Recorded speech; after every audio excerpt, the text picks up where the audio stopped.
Assalamualaikum warahmatullahi wabarakatuh. Sebelumnya izin memperkenalkan diri, nama saya Deira Alethea Nur Aziza dengan 3 digit NIM akhir 100 dari kelas C.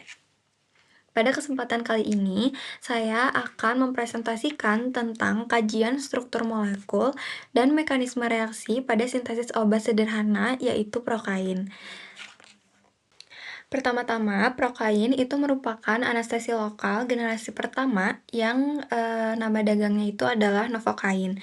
Lalu, prokain juga pertama kali disintesis oleh Alfred Einhorn pada tahun 1905 dan dikembangkan sebagai alternatif kokain yang lebih aman dan relevan dikaji karena memiliki banyak gugus fungsi penting dalam kimia organik. Yang pertama, ada struktur dan gugus fungsi prokain. Prokain memiliki rumus molekul C13H20N2O2 dengan berat molekul 236,31 gram per mol, dengan nama IUPAC itu 2 dietil amino etil 4 amino benzoat. Lalu, prokain itu memiliki 3 fragmen struktural utama. Yang pertama, cincin benzena para amino itu bersifat aromatik dan lipofilik. Lalu yang kedua, jembatan ester dengan rumus COO itu menghubungkan cincin aromatik dengan rantai alifatik. Dan yang ketiga, rantai amino alkil tersier dengan rumus NC2H52 itu berperan dalam aktivitas biologis. Selanjutnya, prokain itu memiliki 4 gugus fungsi utama. Yang pertama, amino aromatik primer dengan rumus NH2. Dia terletak pada posisi para cincin benzena dan bersifat donor elektron serta basa lemah dengan pKa 2,5. Lalu yang kedua ada COO atau ester. Ester ini terletak pada jembatan intermediat dan bersifat polar serta rentan hidrolisis. Lalu yang ketiga ada sistem aromatik atau benzena. Benzena ini terletak pada inti molekul dengan sifat stabil dan mengalami reaksi substitusi elektrofil aromatik. Lalu yang keempat ada amina alifatik tersier atau NET2 yang terletak di ujung rantai dan bersifat basa kuat dengan pKa 8,99. Selanjutnya ada hubungan struktur hingga sifat prokain. Yang pertama itu ada hibridasi. Karbon pada cincin benzena itu hibridasi sp2 sehingga membentuk sistem V terdelokalisasi yang membuat benzena itu stabil. Lalu yang kedua, karbonil pada ester juga sp2 atau trigonal planar. Jadi dia itu bersifat elektrofil. Yang ketiga, nitrogen pada amina aromatik itu hibridasi sp2 karena konjugasi dengan cincin sehingga nitrogen pada aromatik ini tuh bersifat basa lemah. Lalu yang terakhir, itu nitrogen pada amina tersier hibridasinya itu sp3, jadi berbentuk piramidal, sehingga dia itu bersifat basa kuat dan mudah terprotonasi dengan pH fisiologis. Lalu ada stereokimia. Prokain itu tidak memiliki pusat kiral sehingga tidak bersifat optis dan aktif. Lalu cincin benzena juga bersifat datar akibat hibridasi sp2. Selanjutnya, hubungan struktur aktivitas atau SAR. Yang pertama, kepala aromatik itu bersifat lipofilik yang berfungsi untuk menembus membran sel saraf. Lalu yang kedua, jembatan ester itu menentukan durasi kerja obat karena gugus ini itu mudah dihidrolisis oleh enzim yang terletak dalam darah sehingga efeknya itu hanya akan berlangsung sekitar 30-60 menit. Lalu yang ketiga, ekor amino alkil tersier itu berikatan dengan kanal natrium sehingga menyebabkan blokade hantaran impuls saraf. Yang keempat, log P sampai dengan 1,87 itu menunjukkan lipofilisitas sedang. Dan nilai ini itu ideal karena cukup larut lemak untuk menembus membran, tapi masih cukup larut air untuk terdistribusi dalam tubuh. Dan yang kelima, pKa sama dengan 8,99 itu menyebabkan pada pH darah 7,4 sekitar 80% molekul yang berada dalam bentuk itu akan terprotonasi. Jadi bentuk ionik inilah yang aktif berikatan dengan kanal natrium. Selanjutnya ada mekanisme reaksi prokain. Lalu, mekanisme reaksi prokain ini memiliki 3 tahap.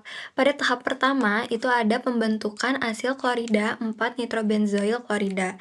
Dengan reaksi asam 4-nitrobenzoat ditambah SOCl2 itu akan menghasilkan 4-nitrobenzoil klorida ditambah SO2 dan ditambah HCl. Mekanismenya, yang pertama, serangan nukleofil, yaitu atom O dari gugus OH itu akan menyerang atom S dari SOCl2 yang akan membentuk intermediate klorosulfit dan akan melepas Cl-. Lalu yang kedua itu ada substitusi intramolekul. Nah, pada tahap ini Cl- itu yang terbentuk akan menyerang akan menyerang karbon karbonil sehingga ia itu akan membentuk intermediate tetrahedral. Lalu yang ketiga ada eliminasi. Jadi intermediat tetrahedral ini akan melepas gugus OSCl yang terurai menjadi SO2 dan Cl- sehingga akan menghasilkan produk asil klorida. Lalu pada tahap kedua yaitu esterifikasi 2-dietilamino etil 4-nitrobenzoat dengan reaksi 4-nitrobenzoil klorida ditambah DEAE akan menjadi 2-dietilamino etil 4-nitrobenzoat plus HCl. Nah, pada tahap 2 ini terdapat mekanisme adisi eliminasi pada BaC2. Yang pertama itu mekanisme adisi. Oksigen dari DAE atau nukleofil itu akan menyerang karbon karbonil elektrofilik dan akan membentuk intermediat tetrahedral. Lalu yang kedua itu eliminasi. Jadi intermediat tetrahedral ini tuh akan runtuh dengan melepaskan Cl-.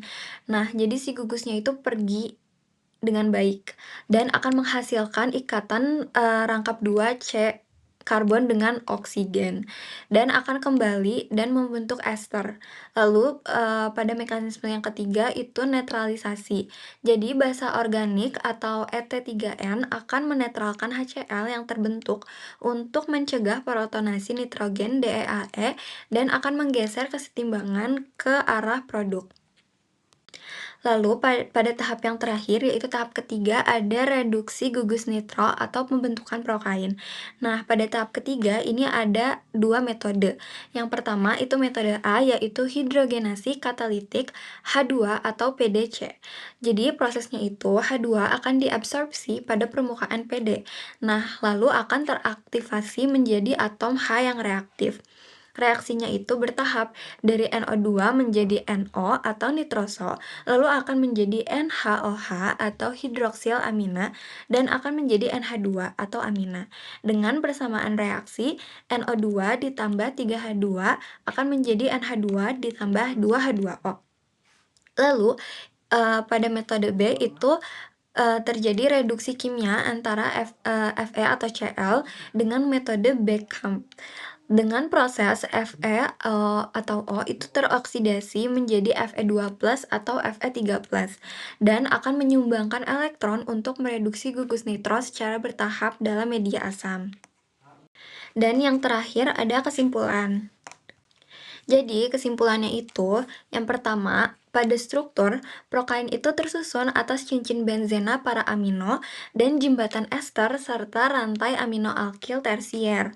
Lalu yang kedua, gugus fungsi itu prokain memiliki 4 gugus fungsi utama yang menentukan sifat reaktivitas dan farmakologisnya. Lalu yang ketiga, mekanismenya jadi prokain itu melibatkan 3 mekanisme utama, yaitu substitusi nukleofil, adisi eliminasi, dan reduksi.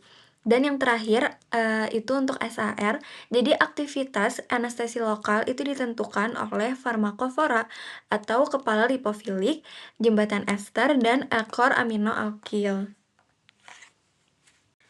Sekian apa yang bisa saya sampaikan pada presentasi kali ini. Mohon maaf bila ada kesalahan. Terima kasih.